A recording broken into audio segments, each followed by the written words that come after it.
Show away the Irish. Show away the Irish. Show. Sometimes it's good to just yell about football. What are you doing? Don't do this to me, Harry! The Ohio State. It's Ohio State! What do you mean, the? It's a poison! I almost stroked out and died over it. I'm glad to be at the party. I'm mad we're this late. You ain't a captain of nothing but a sinking ship! That helps the defense without them even doing a damn thing! Doing a damn thing! The call-in line. 312-988-15. You tell Johnny all you've heard and seen. Oh, Irish. Oh, Irish. Oh, Irish. Oh, Irish. Irish. Yeah, that's right. Oh, Irish. Oh, Irish. Oh, Irish. Oh, Irish. Irish. Yeah, that's right. That's right. Welcome in. Welcome back, folks, to Depression Alley.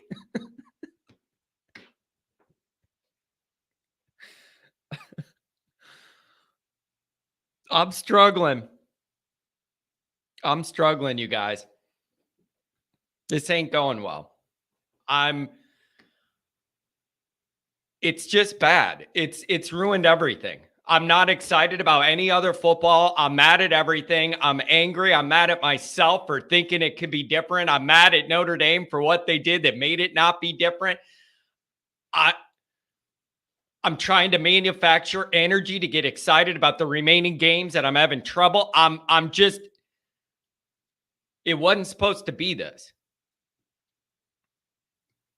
And I thought Monday would be understandable because it was close to the game and after the game, and now we're into Wednesday, and the emptiness is like I'm wandering more out into the woods.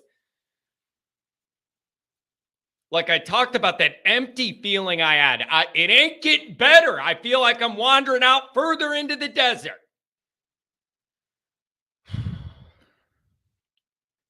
There's just a lot here.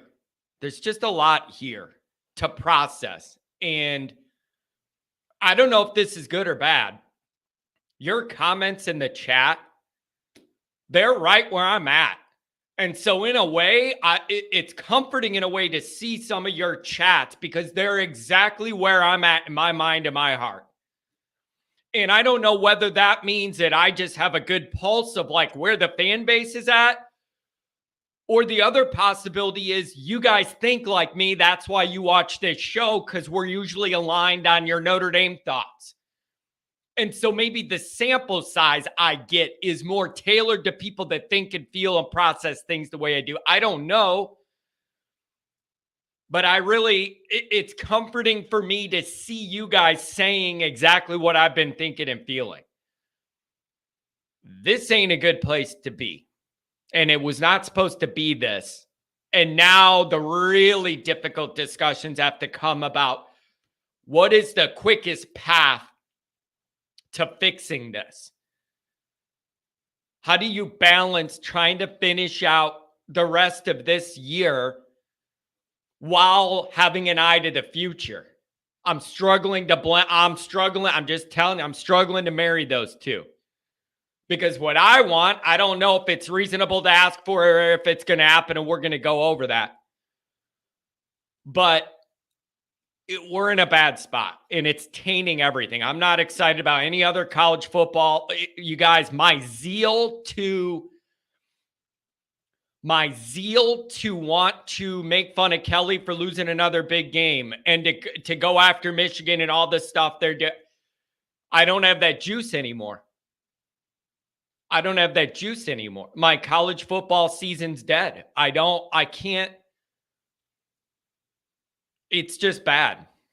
And so let's get into this and go over it. We got some callers. I've had a lot of people reach out to me and go, John, I'm out this week. You ain't going to see me in your chat. I can't do it. I respect it.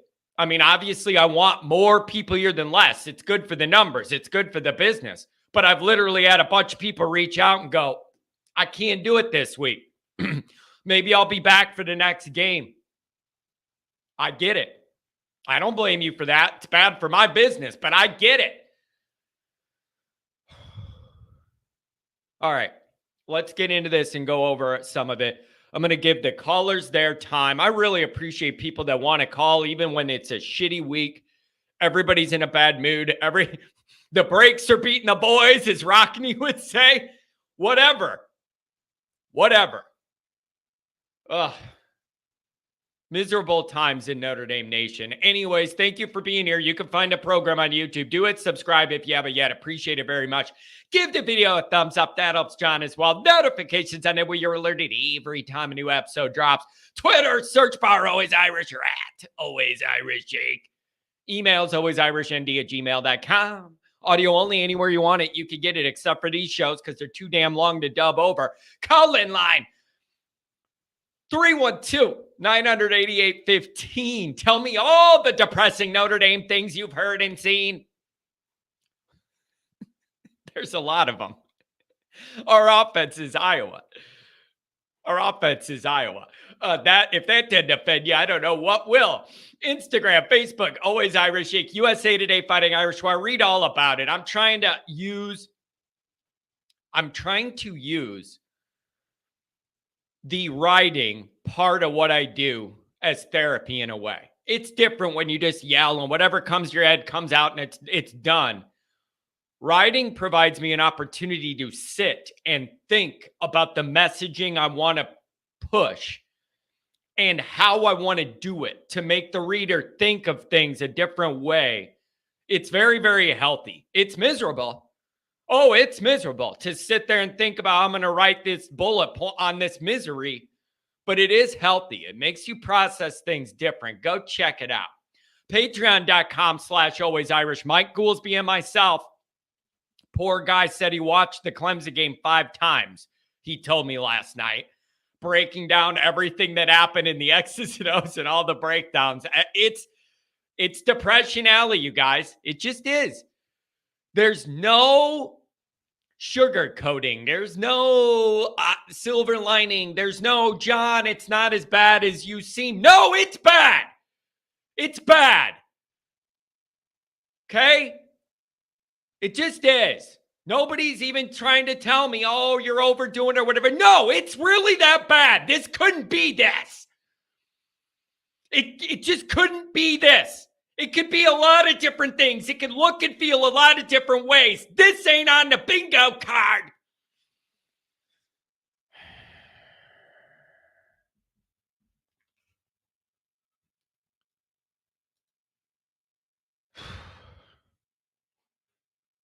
Let's work through this. And you know what? I might go to the calls first, and then I might literally go down your chats and address them. Because yes, pretty much yes, on what you guys are saying. But before we do that, look at this transition by me. Look at this awful transition. What a horrible host. After I get done yelling and do all that, then I'm going to go, oh, and be sure to check out our sponsor's website, ND, on this bright note, ndsubwayalumni.com. I've said it before to you guys. The reason that I got in a business relationship with these folks is the Subway alumni thing is very, very close to my heart. Very, very close to my heart. There is no Notre Dame football to the level it is without the Subway alumni. They're the engine that's kept everything going in these little pockets all over the country, all over the world. And that is the point of this company here, the ndsubwayalumni.com. Join the community, get you a Lewski Shotsky, buy some shirts and some merch for the holidays, for the Notre Dame fan, all of that. I love working with these people because they value the Subway alumni and want to give them a voice and a place to meet and a place to belong. And I love all that. Very important to me that we honor the ND Subway alumni. Notre Dame football isn't what it would be without that. Okay. So very briefly, let me just give a couple things, and then I'll do the calls, and then I'm literally going to go through these chats and address them because you guys are spot on to where I'm at all of the bullet points you're hitting are on my mind, things I've written about. It's wild. You guys are right on it. And it might be a negative for you that you're right on where my brain is. If any of you guys are right in line with my brain is, you might want to get checked out. Not saying that that's always good. When you're all on my wavelength, you might have a problem.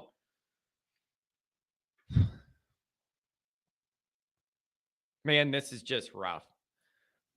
It's just rough. And so I'm struggling to adjust to the concept that we went from 5 inches to talking about this team being considered at elite level for at least a while. I'm not saying it would have lasted. I'm struggling with the concept we were that close to knocking off elite, being talked about in that ballpark because they would have had to. And then like a little over a month later, we're sitting here with an empty bag in our hands and everything fell apart and you feel like you're almost starting from scratch. I'm struggling to bridge that gap. I'm struggling to bridge that gap. Now, we've learned, even if you would have had 11 guys that stopped Ohio State, we weren't elite. You were going to learn that later. But just the emotional concept that you were that close to feeling that in this year compared to where we're at right now, I can't make that work. I can't make that work in my brain. It's just, it's tough. It's soured football for me. I have very little interest. Like, yeah, I want Penn State to beat Michigan Saturday, but my zeal for this is, it ain't. It's just not. And so I don't know where this all goes in the year. What do you do the rest of these games? What do you do the rest of these games? My framework for callers, I'm going to go right to you. I got a 708 and a 404, and then I'm literally going to go through these chats. Here's where I'm at. My guiding principle with the teams I love is what moves make them closest to being good big picture? What moves get us closest to where we want to be at all times? That should be like your guiding principle for your team. What moves need to happen to get us closest to winning our next championship the quickest? That's how I process things. That's where I'm having a huge disconnect. Because to me, the answer to that is play as many young guys as you can in these remaining 3 games, including the quarterbacks, both of them. To me, that's your closest move to the future. It's not running this out and doing what we're doing. And then you get out of this year. Oh, maybe you beat Wake and Stanford. And then the next problem is you have no idea who your quarterback is. You don't have proper evaluations. There's not enough body of work, not in garbage time. And then you don't have any idea. And then you're maybe in the portal, maybe not, maybe in jelly, maybe not. And then you don't know what's going on. Because that's where we're headed next. That's the thing, you guys. There's no easy way out of this. And there's no easy answers. You got another quarterback problem on your hands. You got another quarterback decision and problem in your hands. So this isn't just get through this year and then we know what we're doing. You don't. That's where I'm having trouble marrying the idea that you got to win the rest of these games and you got to prepare the young guys and you have to have a proper, accurate evaluation on Minchie and Angeli to figure out your next move at quarterback. And I didn't even get to what you're doing at OC yet. See what I mean? There's a lot of moving parts here. I want to move on to next year and what we need to do next for a season that isn't already screwed like this one. They also can't lose any more games. I'm in a bad spot. I'm in a bad spot. How do you thread that needle? How do you marry the two? Because that's what I want. So I want to see them find a way to be able to win these remaining 2 regular season games and be able to get the younger guys experience that could help for next year and get an evaluation on these quarterbacks. I don't know if you're going to get that. But me watching Artman out there when the season's over and he's a rental and this was a business transaction and we tried it and it didn't work. He's done all the right things other than be elite and raise the offense. So, like, great guy, good steward of the university, all that. But I don't get this program isn't getting where it needs to be by watching Artman struggle against Stanford. And then he's gone. Like, that does nothing. It's pointless. That's not progress. That's running in place. So that's where I'm at. I don't know how you marry what I want to see, which is all the guys that aren't on a team that's dead already getting to play that could help those teams rather than having all the upperclassmen that failed in this year finish out the year. Whoop-de-doo. Good for you. And it's like, I've had people be like, John, is that fair to do to guys and it's the end of the year and you're not going to play them? And is that fair? You can't do that to those guys. Why not? Why not? Like, I know nobody likes the coaching, but the players are the players. They're part of the reason we have these 3 losses and we're in this position too. Does nobody else feel like you forfeit your guaranteed snaps as an older guy once the season's over and you still have games to play?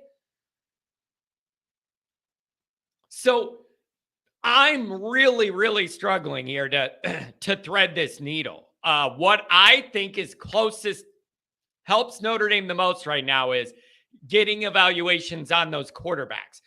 I also get, you think we're mad after 3 losses. You think the vibes are bad after 3, try 4. I totally get that the staff's got to look at winning these games and not the way I want this youth movement, looking at this year as a dead product and looking to the future for years that aren't. Can you do both? Can you do both? Is there any way you could? I don't know. That's not rhetorical. I'm asking to be able to get these younger guys more experience and some evaluation to help us in the future, but without blowing these games.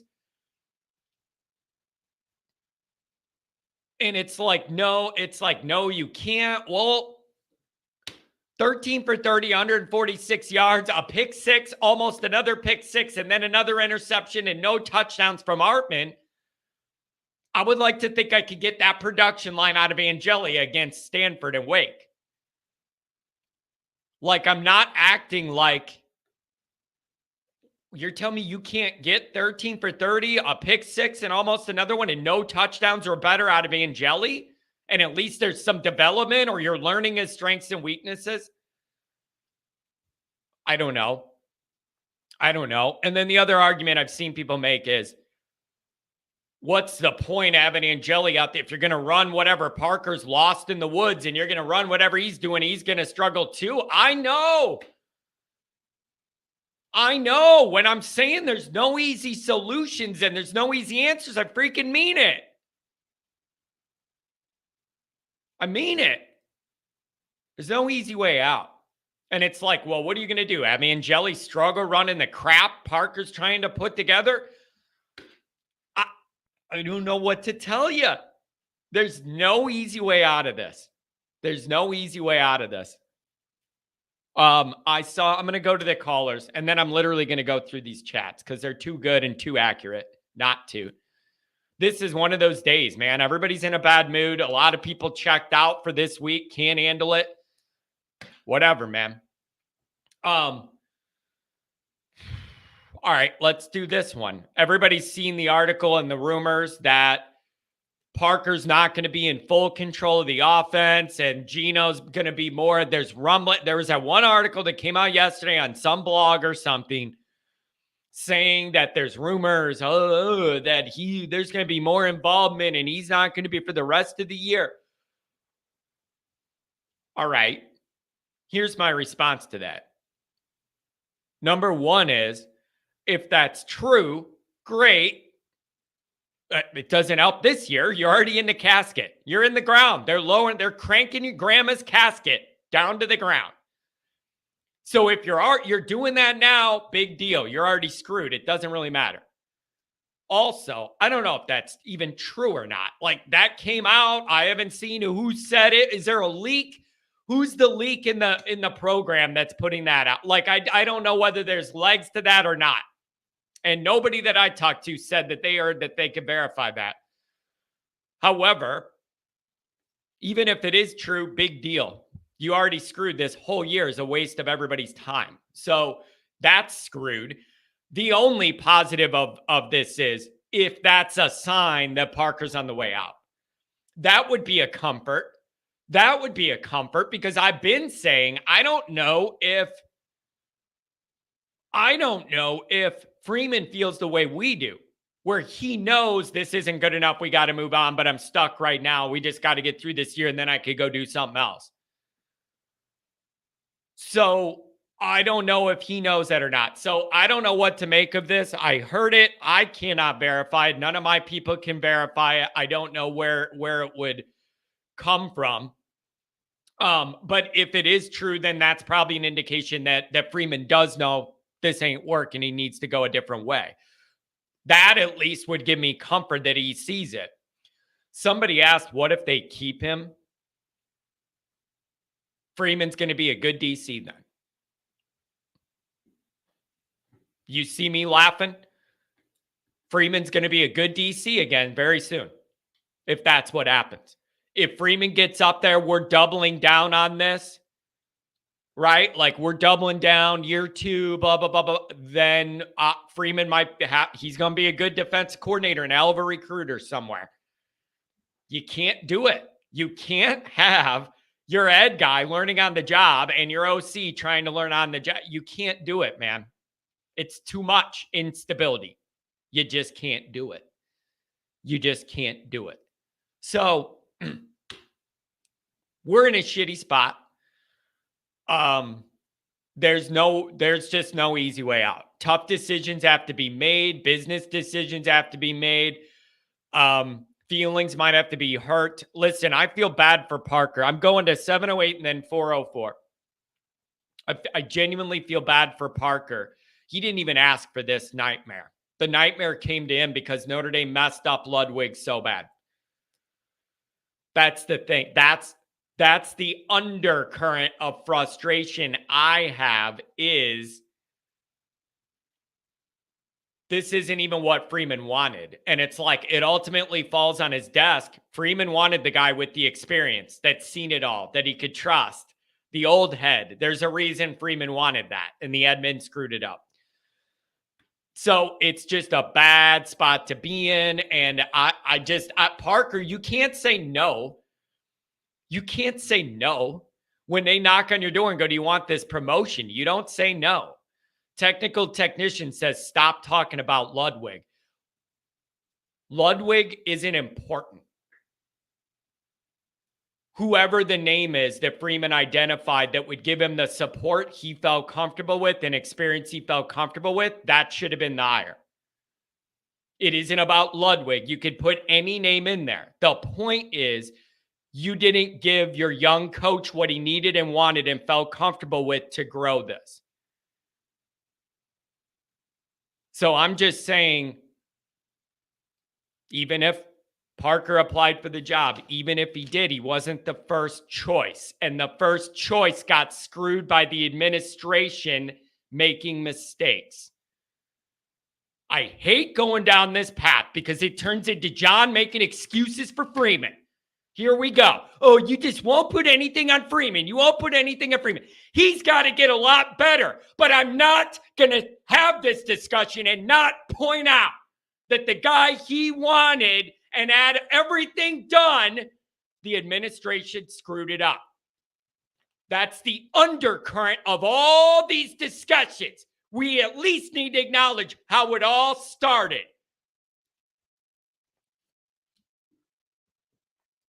So I'm just pointing that out. The name Ludwig isn't important. Insert any name.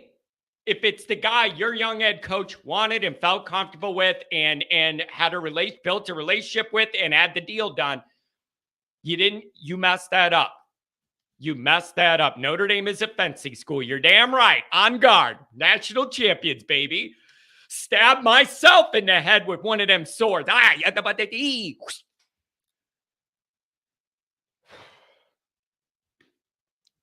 These are tough times. And I don't like doing these shows. ND is a yacht school. That's funny.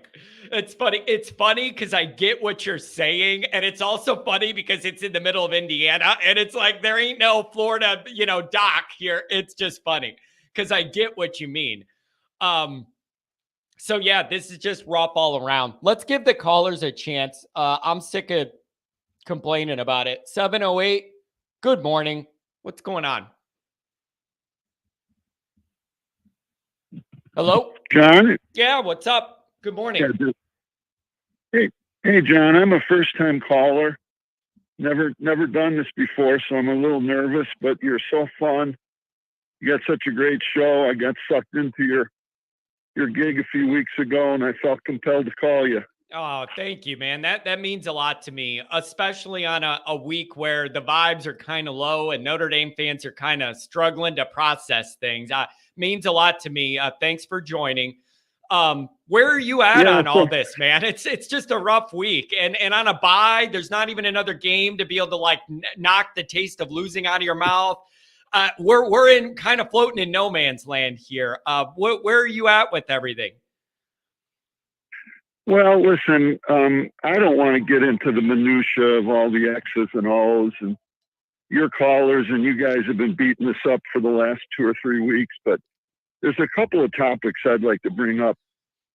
I've got 2 sons that they're grown men now. They're in their late 20s and early 30s, but they played real high caliber high school football in Illinois. One of them was in the state championship game, and then they both played college football. So I've had a lot of talks with them over the years about football, and they'll tell me that they're the best coaches. The best coaches that they had are guys that they're like master chefs. They're able to take the ingredients that are given them, and then they put the best product on the table. Yeah. And I think that Freeman is a good guy. He sees what we all see. It's just a matter of whether or not he can do that. You know what, John? I don't know why, but I've got stage fright. I'm going to have to go, but I hope he can put the best product on the table. Yeah. He's certainly charismatic, and he's a good guy. But time will tell whether or not he can be a successful coach and put all those ingredients on the table and make it all work. But God bless you. Thanks so much for your time. Hey, thanks for the call, man. Really appreciate it. Call me again. It's there's no stage fright, man. We're just bullshitting here about the Irish. Call anytime.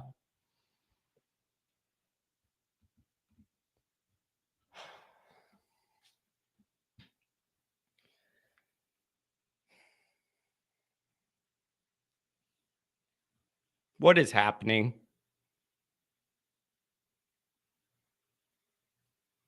What is happening?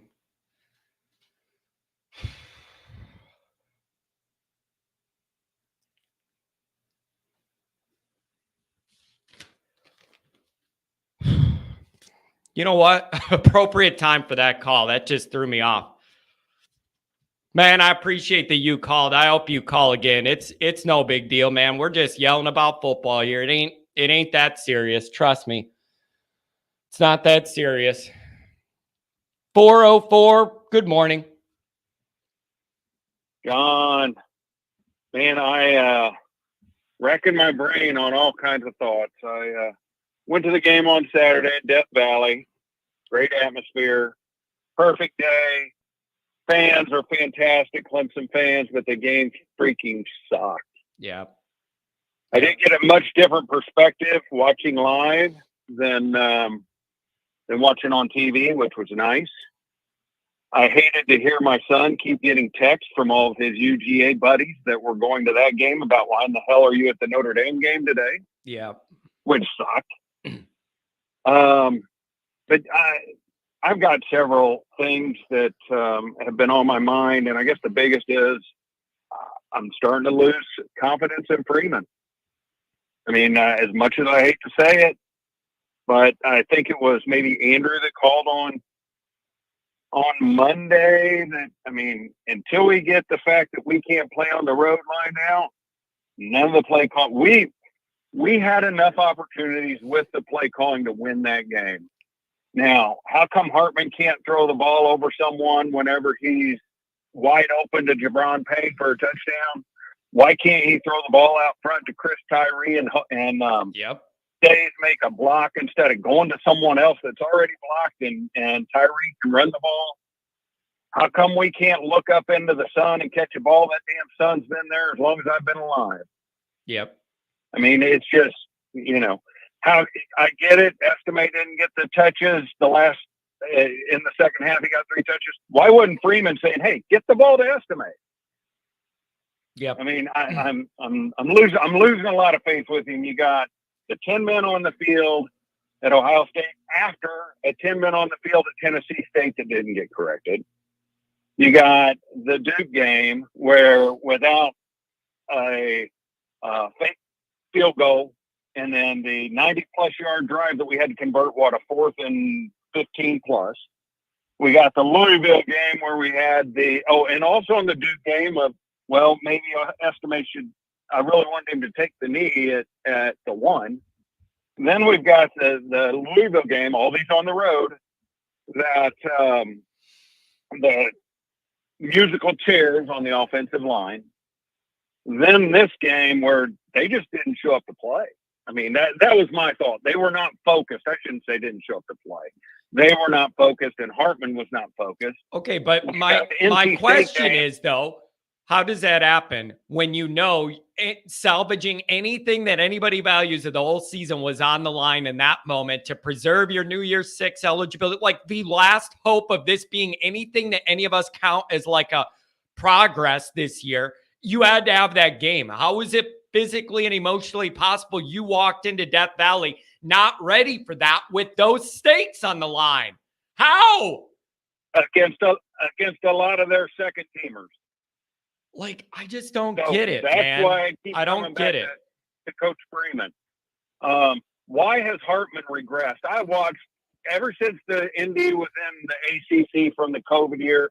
I watched Wake at least 4 or 5 times a season just to watch him before I even knew he was coming here. He's regressing.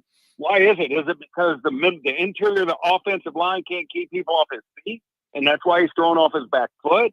I mean, in that Clemson game, our running backs could not pass protect to save their damn life. Yep. Why? I mean, that's an effort thing to me. And that's why I want Freeman to be successful. I wholeheartedly do. He's a great guy. Everybody likes him. I'm hoping that he can turn. And I'm not so sure he's going to fire Parker. He's always been this O-line, D-line driven team, okay? Yeah. Every time it's execution. I see, when I was at the game, I saw if we executed, we win that game. Having said that, your coaches have to make you dumb the damn thing down so we get better execution. I mean, I get all that, but he's got a lot to prove, and I don't understand why, if we got the best quarterback out of the portal last year, why getting the best quarterback out of the portal this year is going to change a damn thing.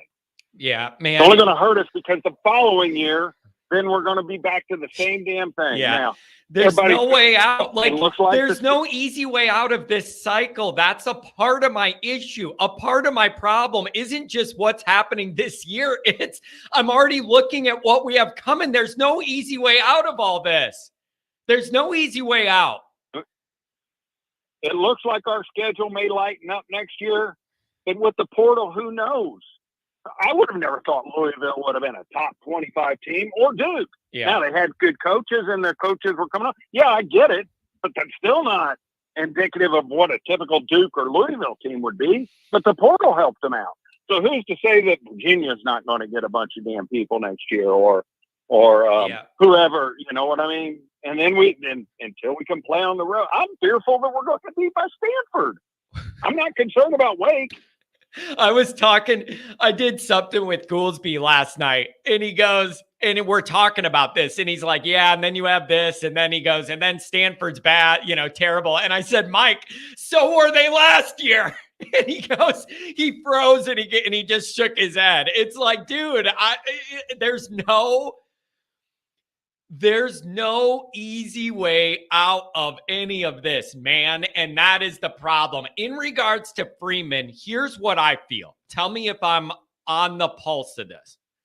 What I'm feeling is each one of these little moments, whether it's 10 guys on the field, no showing against Louisville, now this,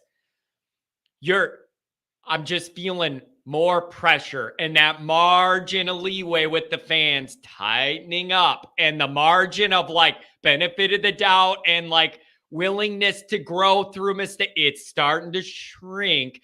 Not hot seat, not fire Freeman, nothing at that level. But I feel the leeway with the fan base really tightening up. And on the plus side, you had really high level, the high end's really high. What you did to USC, what you did to Clemson last year. There are those marking points of hope on the high end of like proving you can put it together and dominate in a big game. But I am feeling that margin of leeway tighten up with the fans and the media.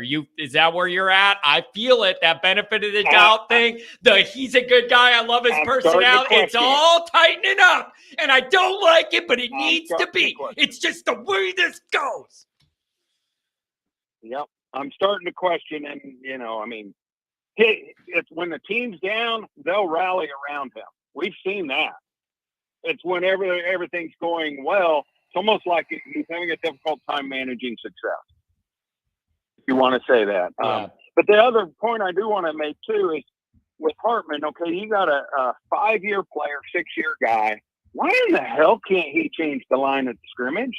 I don't know. Freeman even said after the Louisville game on Monday, can he change the play at the line of scrimmage? Well, it's got to be extreme circumstances or something to that effect. I'm like, what? When will we ever have someone better or more experienced, because Freeman's on the experience kick with the quarterback?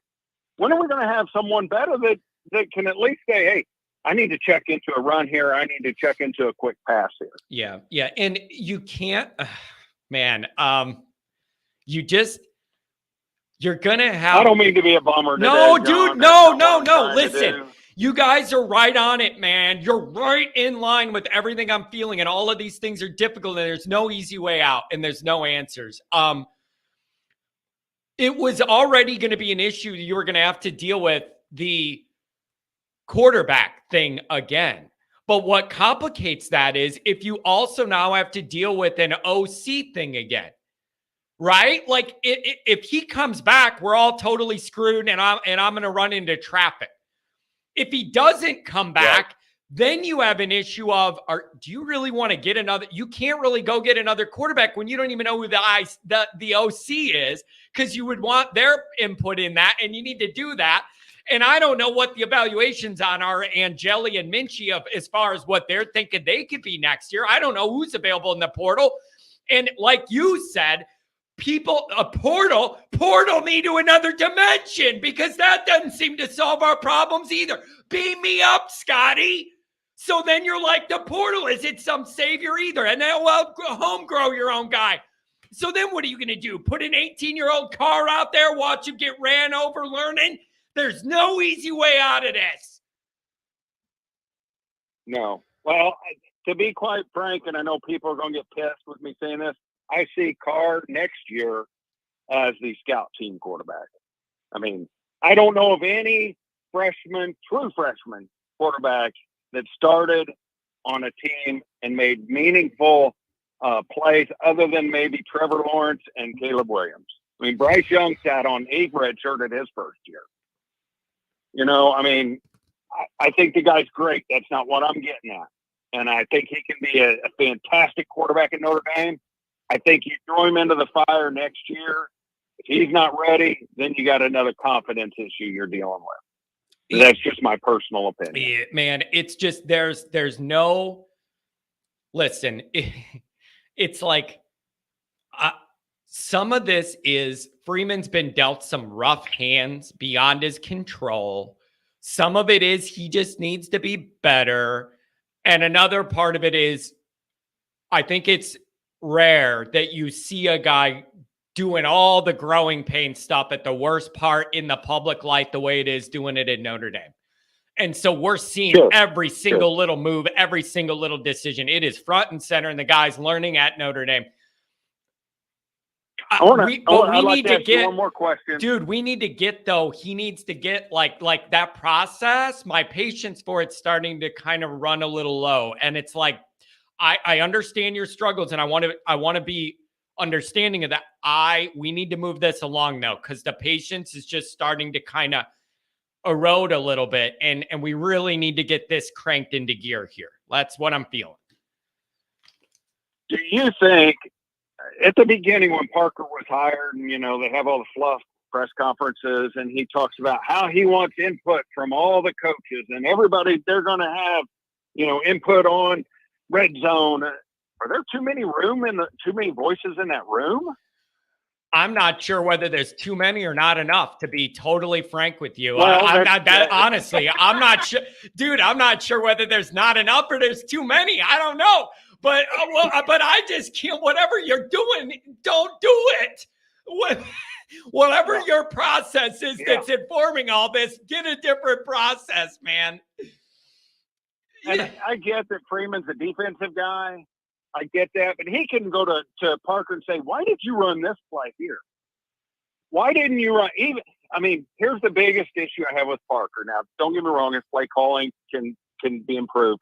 My biggest issue with him is it's not as if there's a flow to the game. Yeah. Rarely, and I've only seen it maybe one or two games where he set up plays in the first quarter to make a difference in the fourth. And you can set up plays in the first quarter and they can do shit. But if you're setting them up to make something big happen later in the game, I've rarely seen that. I think maybe the North Carolina State game, there was a little bit of that. But even there, we were struggling like hell until we had the long break to where we can go in. Then we come out, we put Alt on the other side next to Fisher, and then we run the touchdown, and we're all feeling good. Yep.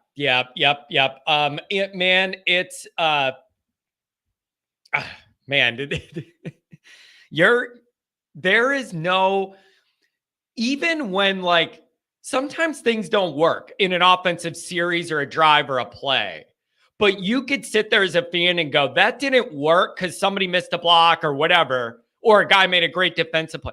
But you can see philosophically what they were trying to set up, right? Like you could be like, oh, I see what they were trying to do.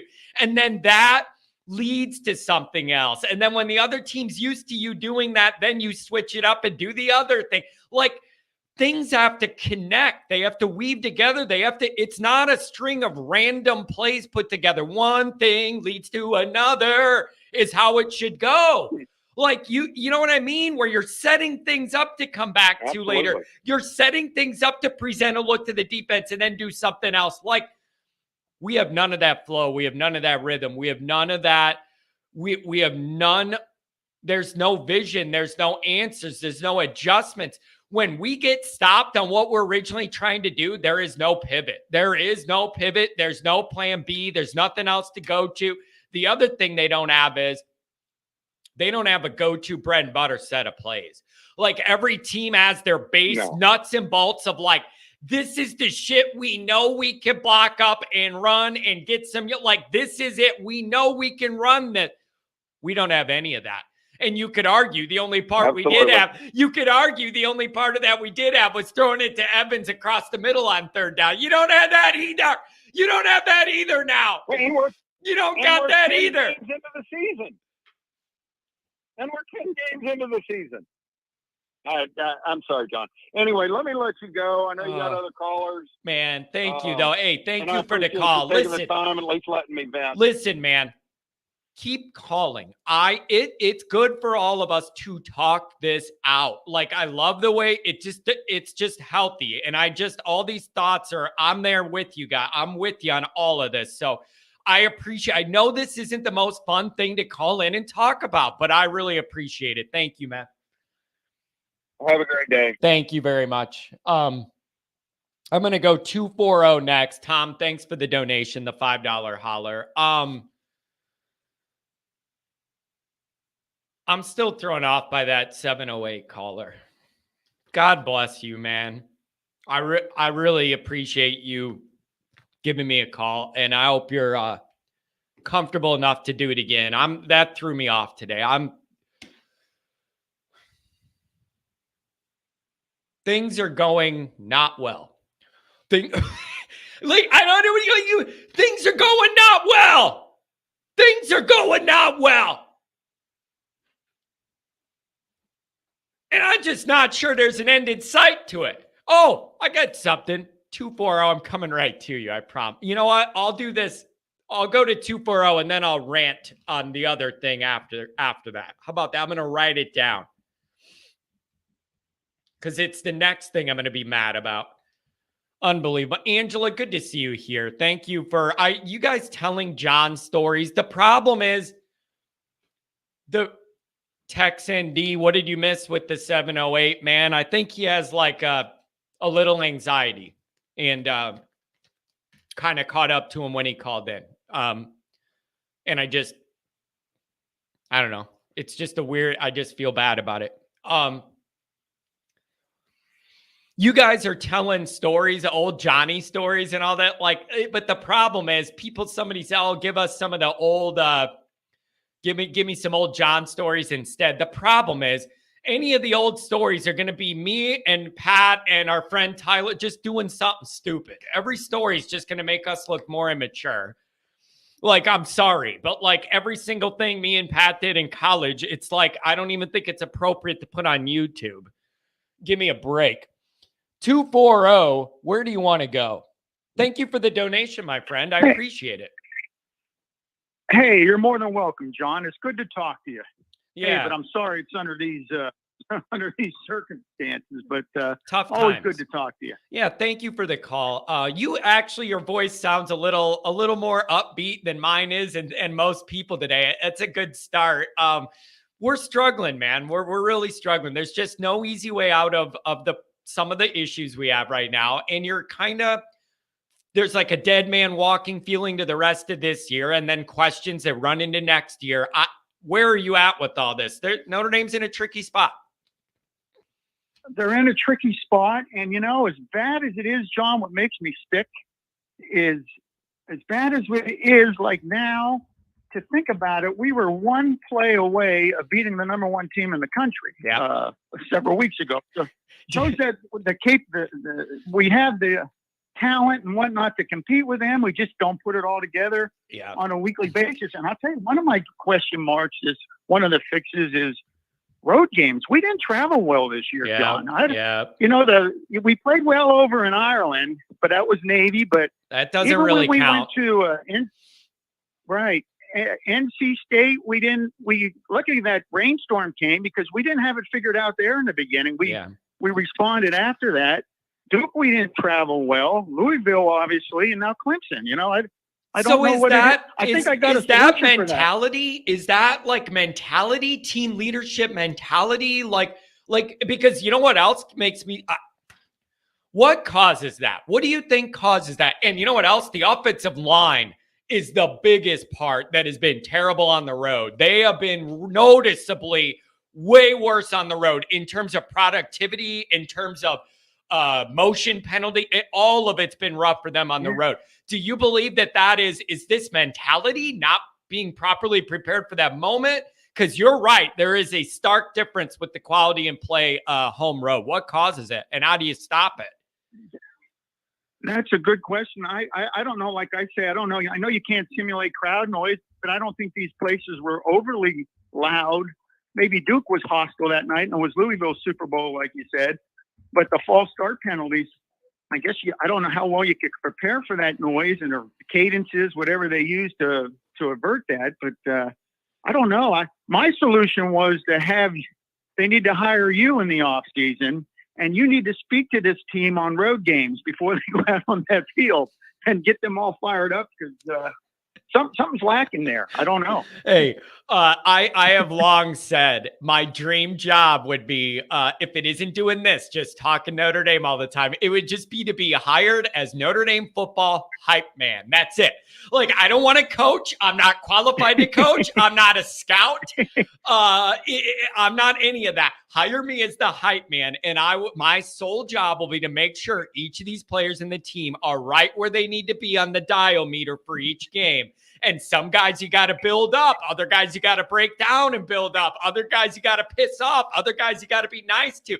I'll be able to figure it all out with my psychological background. How about that? That's my dream job. That's my dream job. I would have those guys foaming at the mouth before every game. I know you would. That's what I said. That's my solution for the road. I guess the Jumbotron and whatnot we do at home. Well, NBC's coverage is terrible. Oh, it's bad. I'm so done with NBC. It's bad. But I see little clips of people holding their phones like the pregame at Notre Dame. And boy, they got that pretty loud in there. And but one time I went out there, I think it's gotten, not the one time, but I think it's gotten better where the crowd is starting to come back a little bit at home. But maybe I don't know if it's their travel plans, how they do it on the road, but they looked they didn't have many road good games this year. And the other thing I was thinking about is, I know we said, like, what is a good fix, this and that. I know Hartman's probably going to have a little, wants to do well against Wake coming up. But I'm thinking in my head, I called you the other night and I had like next year circled. I always circle years where I think we can make a run. And I told you I had a half circle over this year, but I was planning on this year that they would have a young quarterback, so I thought there'd be baby steps the quarterback have to take next year and then, or this year, and next year they'd be good. But if you can't, I know these coaches are about trying to get wins in that now, but if you can't win with Angeli or obviously Carr ain't there yet, or Minchie this year, how are you going to throw him if you don't feel comfortable with getting a win with throwing him, like, say, at the Stanford game? How are you going to feel about throwing him in Aggie Land next year, opening day? You got to get him a little, get him a little experience in a big game, even a road game. Because it'll be a road game there at Stanford. Yeah, and you know what? You brought up the Hartman and the quarterback thing. That's the other double whammy is when you're doing what we did and it's a one and done. You got to win and take advantage in that moment, because that is not a developmental track. Like, that would be the difference. If you were a step back. Right. If you were doing all this with, like, Angeli, say you ended up with 3 losses, but it was like Angeli or something, you could at least make the argument that, like, there's future stuff and the growth and the learning pains now. Right. And then that you will learn from that and it will come back and help you later. When you're a one and done, you don't have that. And that adds to the feeling of once you fail, then you're like, what did we gain out of this? Because there's no process. There's no growth because it's just done. So there's no development. You had to win it in the moment. Yeah. Yeah, that's what it's so tough. Told you that on Saturday. I'm thinking, oh man, I got that circled for next year. I thought, wait a minute, we didn't get any growing pains this year. We're gonna have to, unless we get another transfer guy. It just keeps going around and around we go. Around and around we go. You got it. Okay. At some point, man, maybe the next year, maybe not next year, but the next year. At some point, do you need to just be like, this is our young quarterback we believe in. He is our starter, and we are going to grow this team together around this talented guy for 2 to 3 years to try and build a monster. There may be growing pains, but we believe in him. We're hitching our wagon to him. He's our guy. You have that stability. Is that not the most stable path for Notre Dame moving forward? And if your answer is it is, John, then I'll say, I agree, but we need to make sure you hitch that wagon to the right guy with the right mentality and the right physical gifts to be able to be that guy. That's kind of where I'm at. Do I make any sense at all? You make perfect sense. And here these next 2 games are sort of trying to decide that in a practice against your team. Throw them out on the field now, get a little game experience and see that could help your evaluation for next year if that's your plan, Yeah. Get them in game experience rather than try and determine that amongst the players in practice. You know? And then let me ask you this. Do you believe that Freeman sees what we see and that the Parker experiment will be one and done, and then he will go back into the market and try and find a guy with more experience and more vision? Or do you think he could double down on this and go, oh, year 2 is going to be great, and then I'm going to have an aneurysm on the air? What are we going to get here? I tell you, I've been looking at that, and I'm like you, John. I'm no X and O guy. I know what play I want to run and what play I like, a little pitch out here or this and that. But if I've seen some clips where if someone's saying now, if they would have ran the play perfectly, like maybe Goldsberry, you said he watched that game 4 times. Maybe the X's and O's, he could see whether that play call had no chance. Yeah. If there's that part of it, I like it's bad. I mean, I think something's got to be done with the offense, obviously. And to answer your question, I like continuity. I like I hear these rumors from your show that they say that Golden's going to be gone. I thought, oh, that's a step back for me. I look at year 2 in the Golden system, how that defense is just getting better. So if he leaves next year, I said that's another. And you know what else? Mark. The adjustments, man. Al's been pretty good. Yeah. That's where that 30 years of knowledge comes in. Some of the adjustments he's made to be able to not panic and be like, okay, we're getting kind of beat here, but then tightening it up later. Even did a good job against Clemson of that. If he leaves, then Mickens is your guy. Mickens is your guy. You keep him in house. He's a Freeman guy, recruits well. That would be your move, is you would slide him over. So that's how that would go. But there's just a lot. But I think Freeman, he's got to see it, to answer your question. I think maybe you'd have to hear what's out there for the offensive coordinator, and because like you said, to me on the offense, maybe it's not the play call. There is no rhythm. I mean, you might get 3 yards -2, then on 1 yard. Lately, there's been no positive, substantial gains down after down. You know, it's just like you said, there's no rhythm. And I like you said, they have no go-to play. I'll tell you, I yell at that TV screen when they run off Fisher and Spindler over there on out that right side. We had the big run off against NC State when they went that right side. Even that opening drive against Clemson Saturday, the runs came on the right side, and then they go over to the left, or then they try and go up the middle. I mean, I'm a coach, John. If something's working, if I was a coach, I'm going to keep running it till you stop it, and then I'll try something else. You know, I don't know why they try that. You got to find something that works and then keep going to it. I don't know why they. Yeah, and here's the other thing. This is a major issue. It's not one or two things. You have a lot of issues, and they're all connected. So you have an inexperienced play caller trying to navigate that and make it through. Hartman is struggling and not what everybody wanted, and he isn't playing how he wanted. The interior O-line is not good enough, and it's not even close against any decent team. They're not good enough on the interior. All your wide receivers' legs are broken, and they're all freshmen, and their hamstrings fell off, and you don't have nothing cooking there. The one guy that did emerge was Evans, and his leg fell off, amputated. So now you have a situation where you have a handful of things that aren't where you need them to be, and there are no quick fixes to plug 5 different holes. You're right. I know you're laughing out of depression. You know, it's one of those laughs where you're like, it's a defeated laugh. Like, it's either that or I cry. I would rather, there's no easy way out, and I'm mad about it. Well, I'm right with you. I'll tell you, maybe we can go start by recruiting from the lacrosse team. See if Faison has another friend that he can bring from the soccer, because that guy plays with energy. Good a little bit that he's been on the field, I'm thinking, how can you have scholarship players out there, but the guy that's just come onto your team here in the past couple of weeks, he looks like the one that really wants the ball and to be out there. Yeah, you know? Dude. All right, here's how I'm going to put it.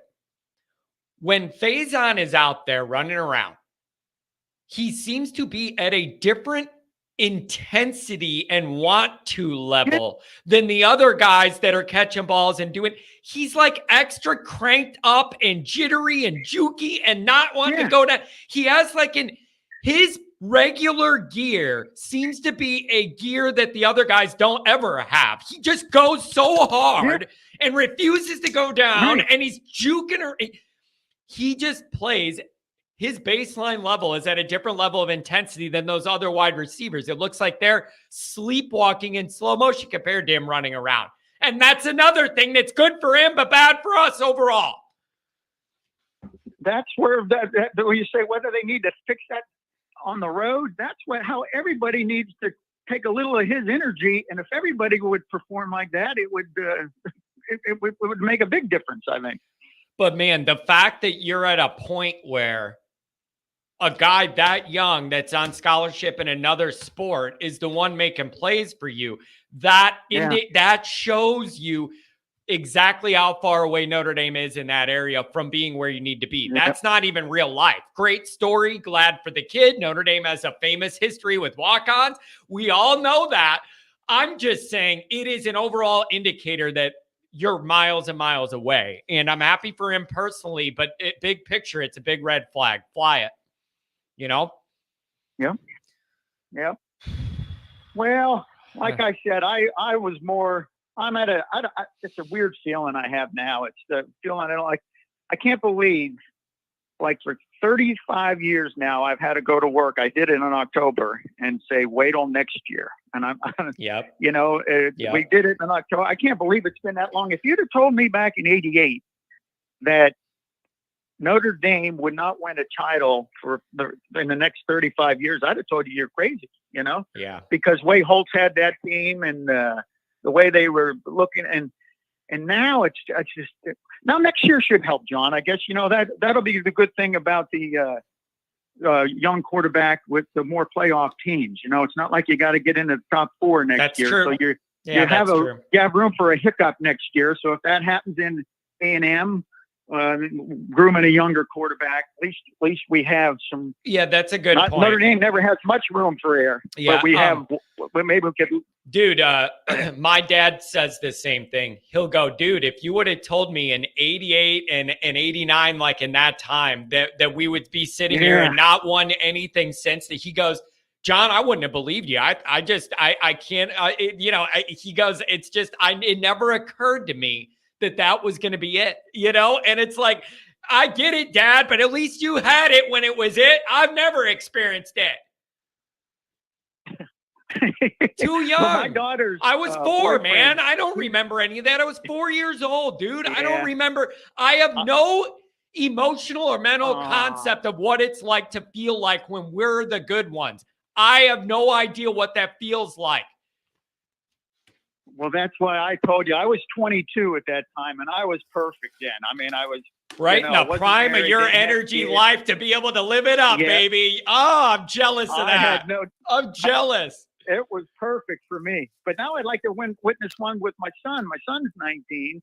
Any of our teams, I'd like to witness a championship through his eyes with me. You know what I mean? That's the idea. I wanted to have one of me and my brother, my dad, and then Grandpa Kennedy. And then he got old and passed away. Now I'm like asking, can my dad, I just hope my dad could hold on maybe long enough. Me and my brother and him could have it at least, since we missed the grandpa window. And pretty soon it's going to be me stroking out with no wins. Let's go. Well, I usually check it.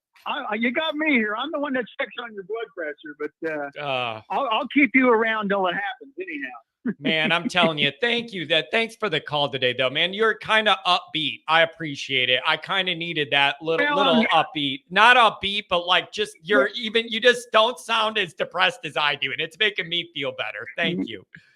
Well, don't get me wrong. I'm not okay with it, but I'm just accepted it. And Hey, John, one quick question on the way out. I was just got to know, because like I told you, you remind me of myself years ago times 10, the way you get ramped up. I've sort of mellowed over my years. Yeah. But do you follow Notre Dame and anything else? Do you watch the basketball, or do you just? I do. Do you follow? Here's the answer to that. I do, but it's not emotional.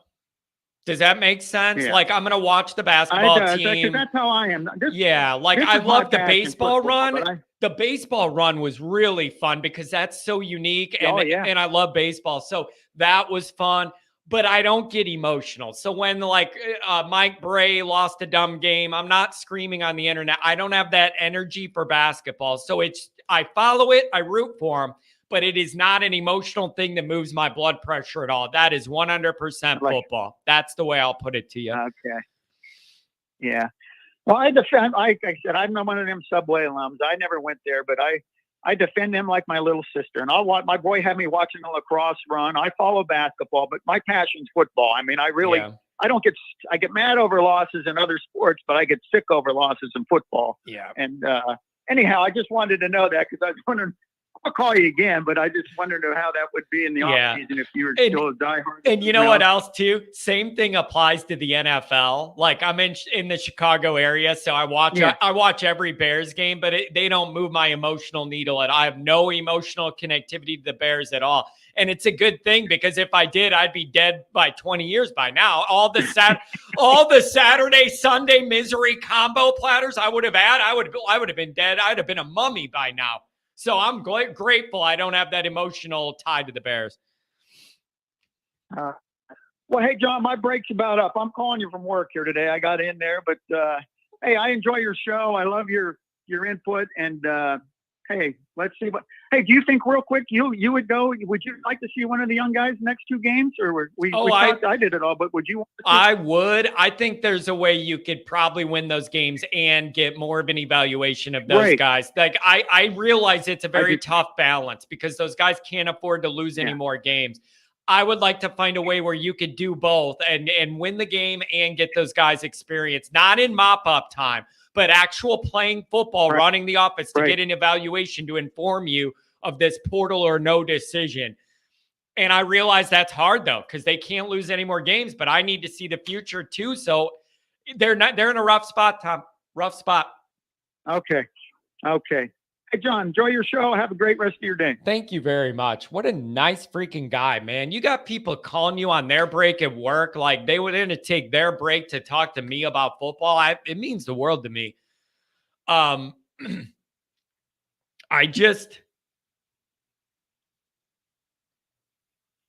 This is just a bad spot. 574. I'm coming to you in a minute.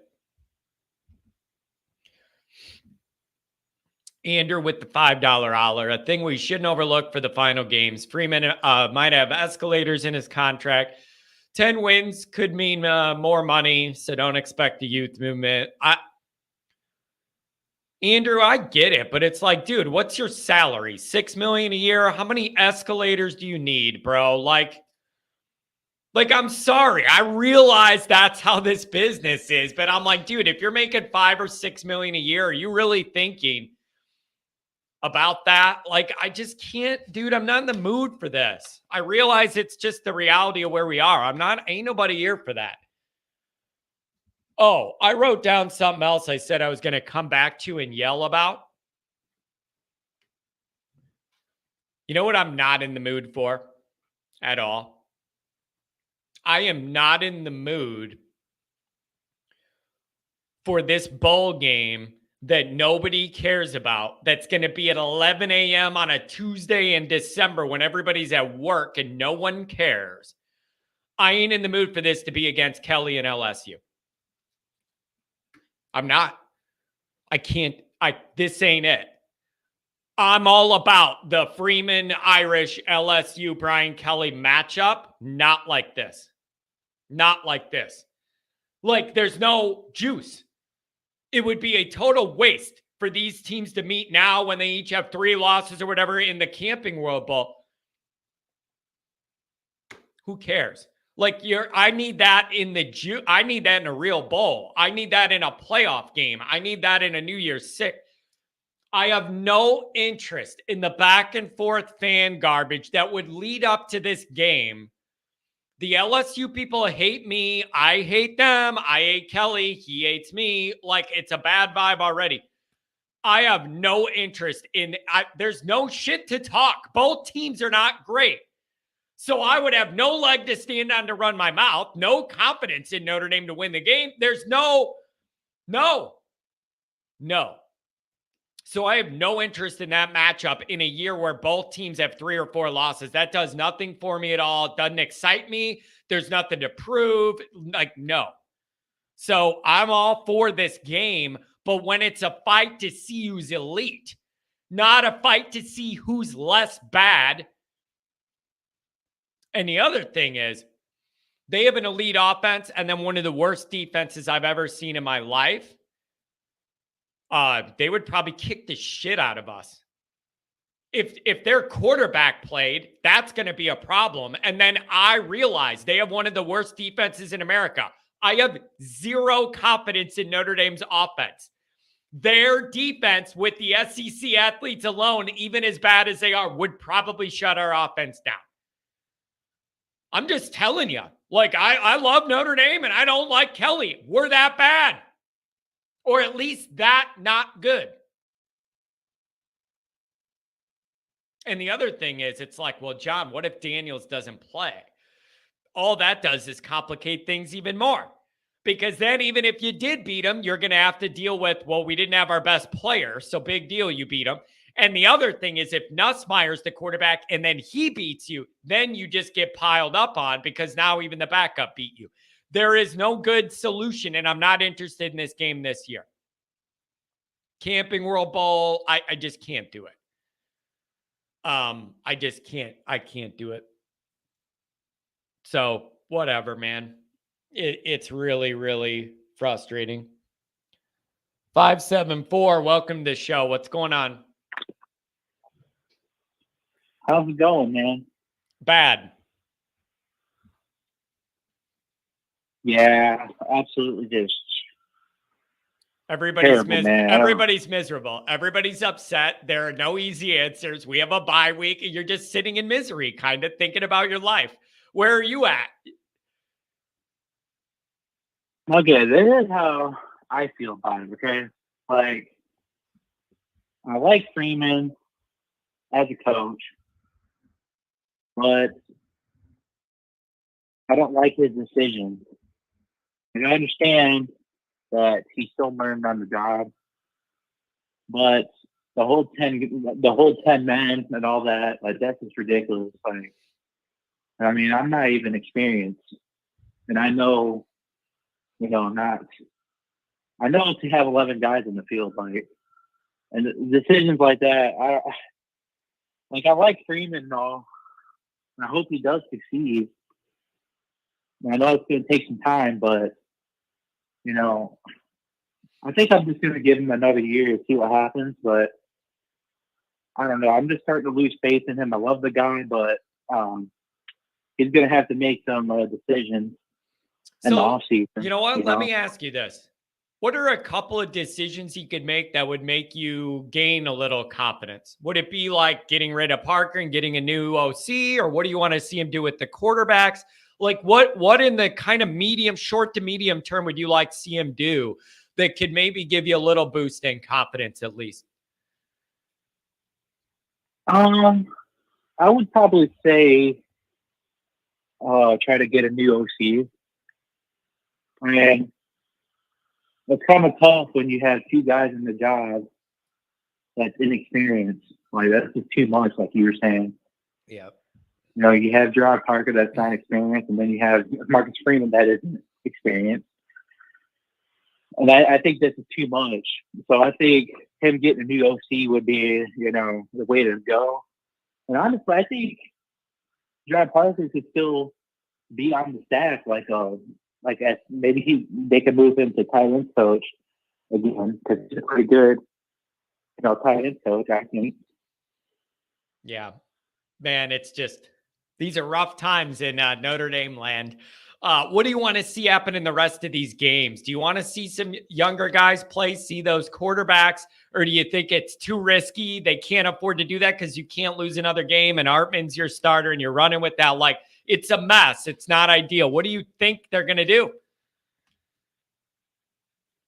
Well, honestly, I know you're going to probably disagree with me on this, but I honestly think that we should let Angeli have a shot.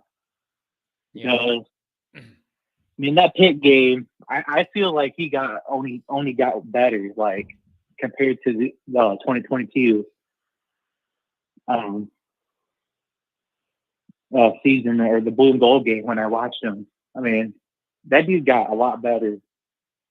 So I think, I don't know if it's just me, but he makes quick decisions. He's fast, you know. He doesn't just stand there and just think about it. He just throws the ball to the open man as quick as he can, you know, and he's not slow with it. He's fast.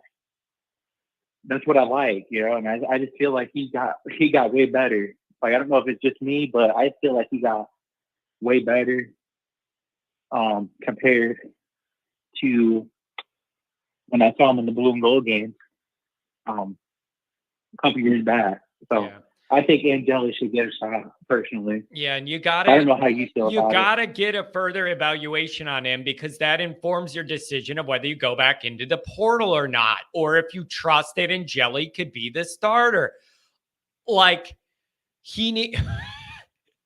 Kent says if Angeli plays, Hartman will put his name in the transfer portal. Kent, bro, you nailed it. Kent nailed me the other night with something hilarious too, man. Every time we're down, Ken puts us out. Kent, you're nailing me, man. You had the one the other day that you nailed that I couldn't even be mad at. He's nailing me on shit that's like, it's so on point, I can't even be mad. I just had to hand it to him, and it's pissing me off. I'm just in a bad mood. I just want Notre Dame to be good at football for 1 year in my freaking life. Is it too much to ask for 1 year not to end with me disappointed? One time? Give me one. Trust me, man. I know how it feels. I've never seen, a national championship in my lifetime. So I know how it feels. I just want to see one for once. And that was absolutely just an all-around bad performance. The Clemson game, that was just terrible. Like, I don't know what happened to Hartman. I don't know if he's just overrated or what, but like, I like the guy, but he just doesn't. I don't know what happened to him. Like, in the beginning of the season all the way to now, like, I just don't know. I don't know if the Ohio State game hurt him or what. But he just got worse for some reason. Like, it's just weird. People were putting, what happened to Hartman? What happened to Hartman? Going to Notre Dame happened to Hartman, buddy. Like, I don't know how Notre Dame went from, like, the most incredible, like, Heisman-laden and great quarterback lineage-laden, like Montana and Theismann and all this, and Tony Rice winning a championship. All our Heisman quarterbacks, all of that. And now, nothing. Just freaking nothing. Nothing land. Yeah. I have a feeling that he just came to Notre Dame truly just to go to the NFL. But that's just my opinion on that. I mean, so I don't know what's your take on Angeli? Because, like I was saying, Angeli, I feel like, I don't know, I could be wrong, of course. But I feel like he got way better. Is that just me or what? Or am I just dreaming? Because I think he got way better. Well, I just don't know if I've seen a big enough body of work to think that overall. But in those little, like, the windows we do see it, yeah, but I need a little bigger body of work, I think. But they got big decisions to make, man. They got big decisions to make. Anything else on your mind? It's going to be a long bye week. I'm just hoping that we can win out, the rest of our games because me too. Things gonna have to make some big decisions, and we have a road game too, the last game of the year with the Stanford, and we struggle on the road. Well, that's going to be a nightmare if they're not. Things gonna have to make big decisions, like you were saying. Yep. Gonna have to. Hey man, thanks for the call. Keep your head up and try and forget about it for a day. I don't know. Thanks, man. All righty, thank you. Go Irish. Yep, have a good one. Always Irish senior. I think I need to hang around 25 or 30 more years. I'll be 90, 95. Let's go. We'll be ready to party. I could just see that. He's sitting there 95 years old. Notre Dame finally wins another championship. He gets up to celebrate and just croaks out. We finally did it. There goes senior. Hey, at least we would technically have won one together. We could celebrate together at that point. Dad, I hope you're doing better than we are. Yeah, I hope you're at the pool already in Florida with a beer and just sitting there doing nothing. Good for you, buddy. Good for you. What else did somebody say that I wanted to comment about? Here it is. John's got the body to be an elite ping pong player. You know what you're right about with that? I'll show you. I do not have a big torso. I have really long arms and legs and hands. That's my biggest benefit in ping pong is for a guy who's not tall, I have really long arms and hands I can reach. It's a big benefit. I can reach a lot of places a shorter arm guy can't. So I can get low. I could go off to the sides. I could get under the table because I just have monkey arms. I know. What a dork. Here I am talking about ping pong. Maybe that's what we'll do. John has the length. Ask my ex-girlfriends. It's a problem. I'm just kidding. Just kidding. Maybe I just need to do streams of ping pong. Screw this football. Screw this football. We'll just put it. I'll just challenge people in ping pong and we'll just record me playing people in betting games in ping pong and me yelling if I hit it off the table. How about that?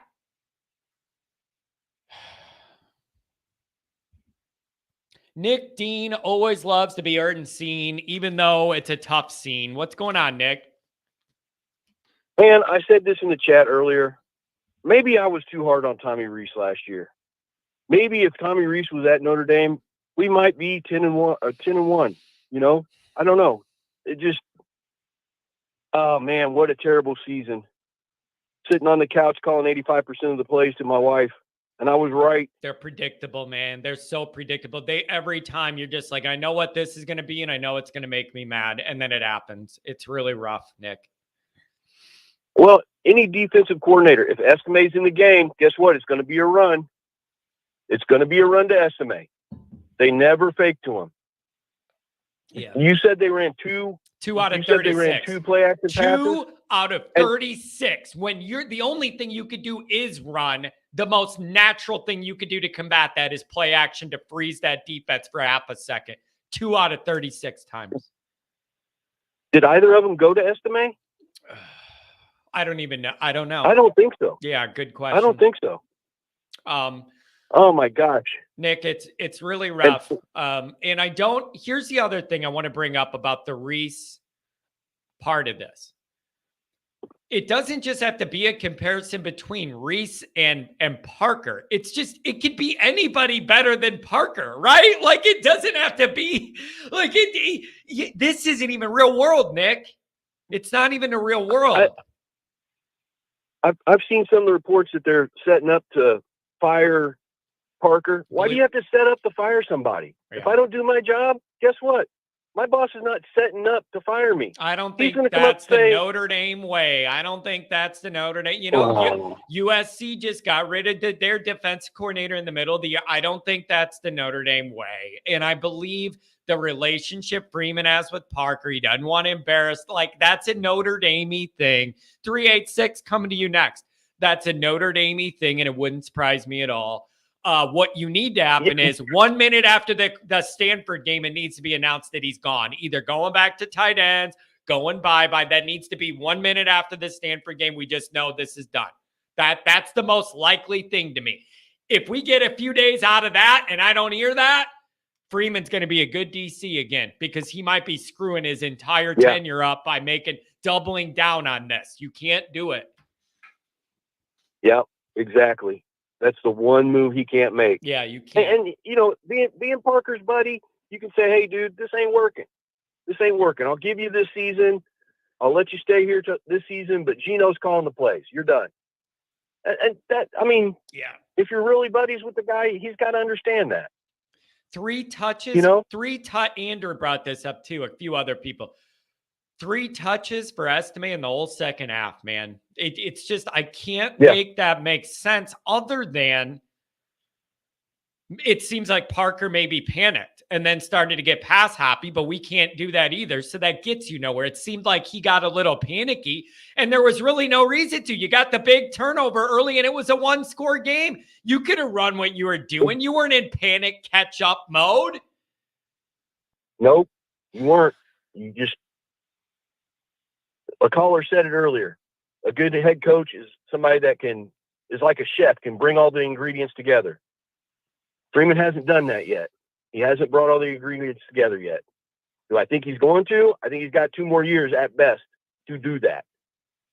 I think he's got 2 more years. Man, the hard part, Nick, is who's your quarterback? Like, man, that is just the engine of your team and just like stability. And you don't know next year and you don't know the next year. Like, Notre Dame's got to get out of this somehow. One of them's got to click. Yeah.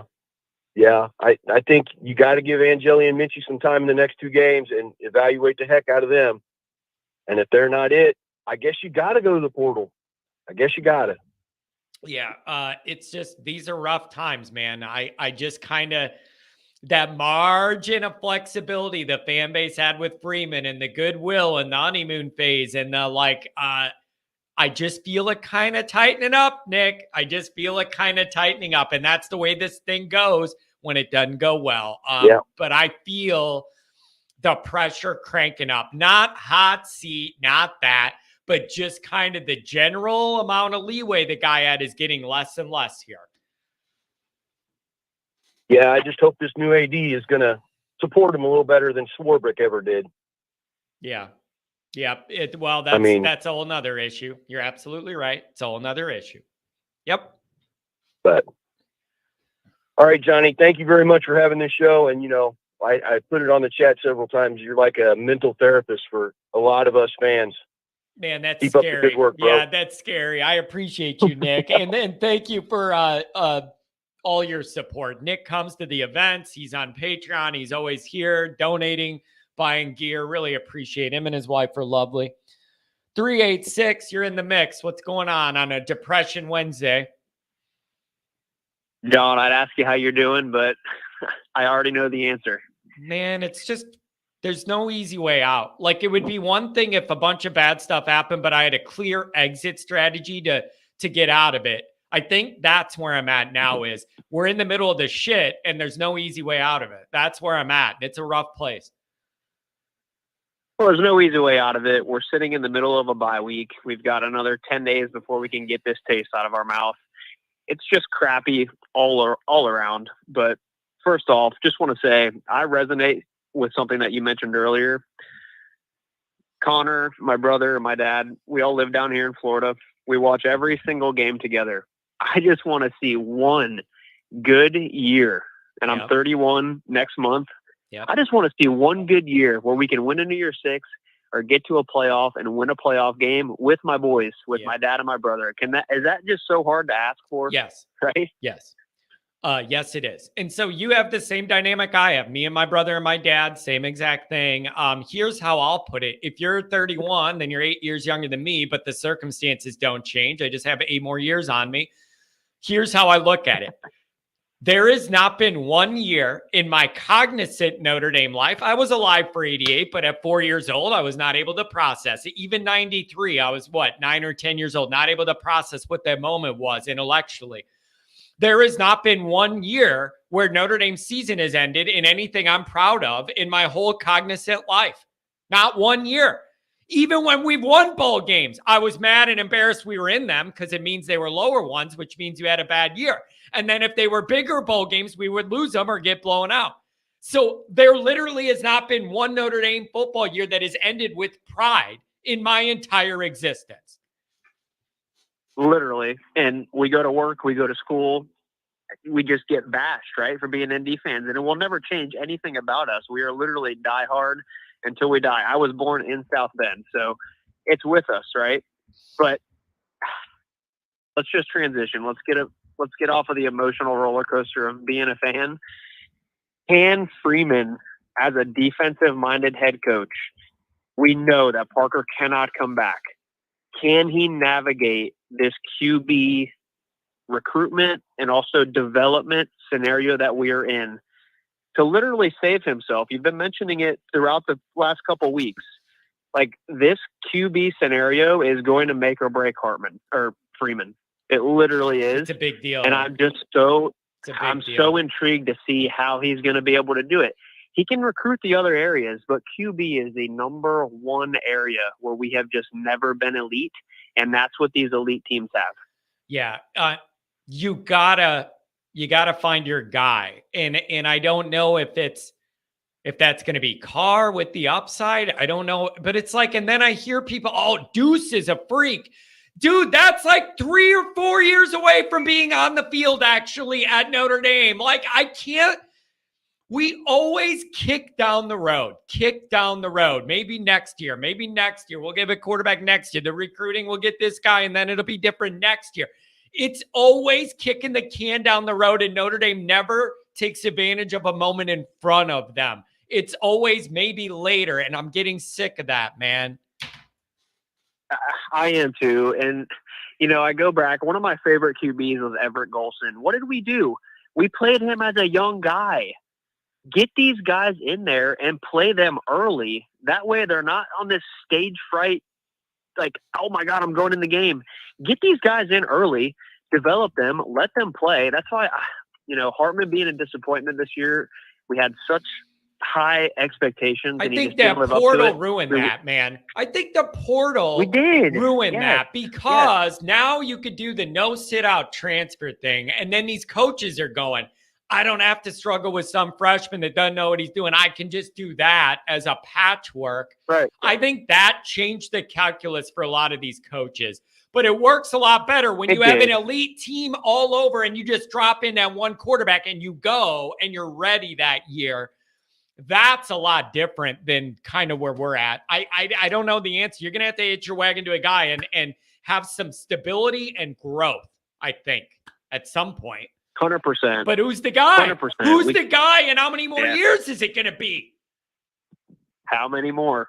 Right? Like, because it ain't going to be Carr next year. It ain't going to be Carr next year as a freshman. They're not going to want to do that. So now you're 1 year on the bench with Carr. Then you got to see if you want him to be the guy the next year. You still don't know what you're going to get for sure, and it'd still be his first time.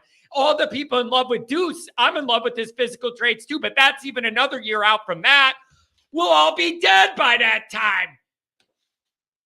That or stroked out, literally. Dude, like, bro, I'm losing my mind with this shit. And it's just like, there's no easy way. I could deal with a bad spot if I could go, okay, bad spot, but A, B, C, D, and we're out of here. And then this is where we're doing. There's no easy way out. It's a laundry list of shit, and it's at the most critical, crucial part of the team. And it's just been like that for too long. But, as we get into the off season after Christmas, after the first of the year, we play whatever bowl game we're in. If it is in Florida, I will probably go. I always go if they're close. Yeah. But still, like, we're going to have to see what happens in the transfer, right? Like, if Minchie can go play somewhere right away, he might leave.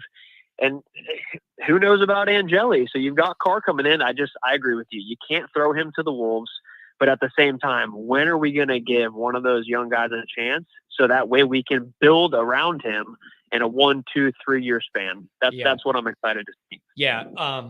Man, there's just a lot of like loose ends here. And it makes me uncomfortable when there's a handful of things that all have to be corrected and go right and tie together. It's not just one or two little things. We got a lot of stuff that needs to kind of get tightened up here. So I just, it's a rough spot to be, man. The emotional train of the week of the buildup of the Ohio State game and what those vibes and that energy felt like to now is just the ultimate Notre Dame life.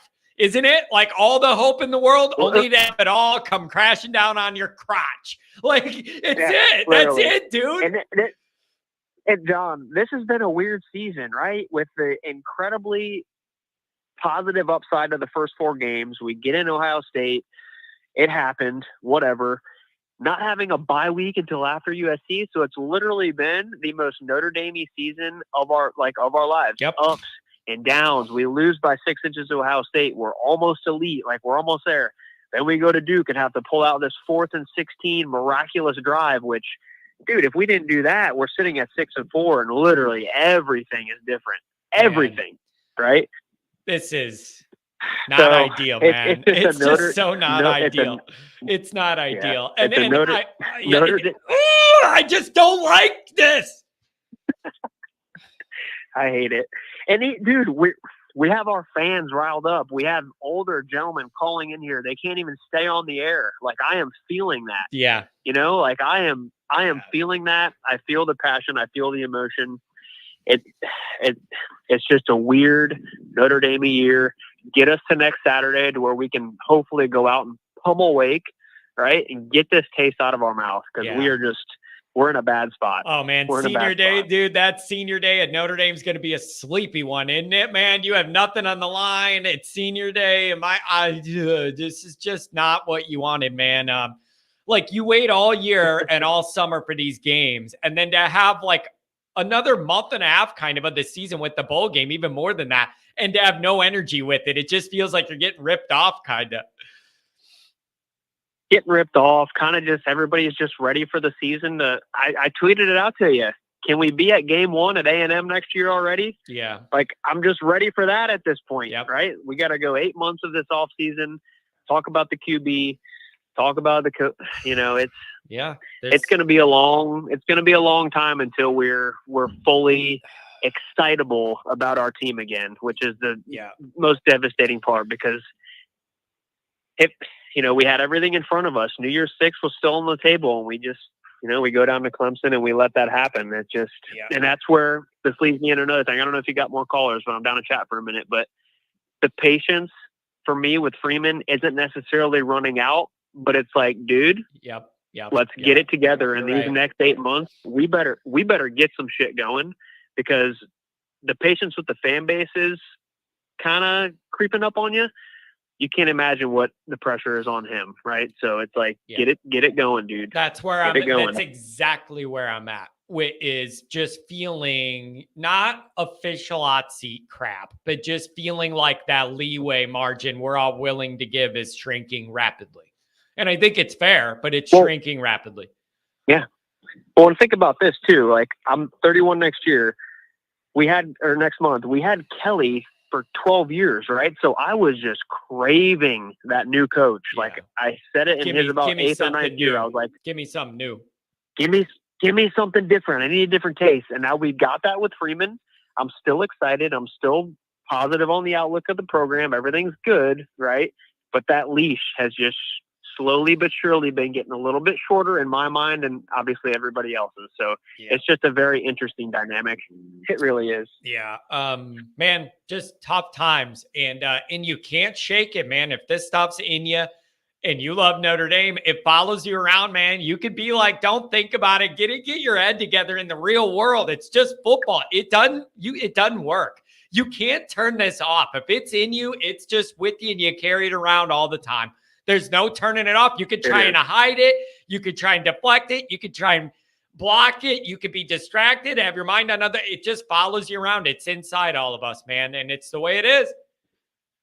It is. And I wouldn't change it for anything. And that's why, whenever we do make something big happen with this program and we get to call in and your shows are just absolutely on fire, it's going to be a good time. I have faith that we'll get there. So it's going to be a fun ride. Yeah, man. Hey, now is not. What I keep dreaming of is doing like a pregame show before a Notre Dame playoff game. And it just like we're in the modern playoff and we have a good team. I really want to do that, but we're not there yet. So, hey, man, thanks for giving me a call. Always enjoy catching up with you guys. Yep, 100%, man. Love the show. Obviously a big supporter down here. So keep doing your thing, and we're excited to keep watching you grow too. Appreciate it, man. Thanks a lot. Now hold it down there in Florida. My brother lives down there too, man. His wife's a Florida Gator, and we always give her our time. It's like all right, so my brother marries a Florida girl, but it's like, at least it wasn't Miami or Florida State. Like, I have a lot less against Florida than I do Miami and Florida State, I guess. But they're stuck down there. My brother, man, it's rough, bro. It's rough down there. You're in SEC and ACC territory, and then there you are trying to be a Notre Dame guy. Stinger. John, that's exactly right. Always Next Year. You should change the name of the show to Always Next Year. Why can't Notre Dame just be good at football? Serious. Why can't Notre Dame just be good at football? Just put it all together. Why can't you just be good at football? I mean, it's enough to make your head pop off your carcass. Oh, my God. Rough times. All right, guys, that's going to be it. There's no more callers. People are out of sorts. So that's going to be it. Thank you to everybody who called. Thank you, everybody that chatted. Thank you for the donators. Thank you for the people venting. It's all a process. Group therapy. Talk it out. Work it out. God bless 708 caller. It's still on my mind. That's going to bug me. God bless that man. I really appreciate that he called. And I hope he calls again. I'd love to talk to him again. I can't. It's just rough. It's just rough.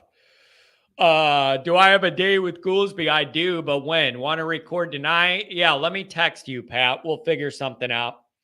All right, everybody. Go be depressed. See ya.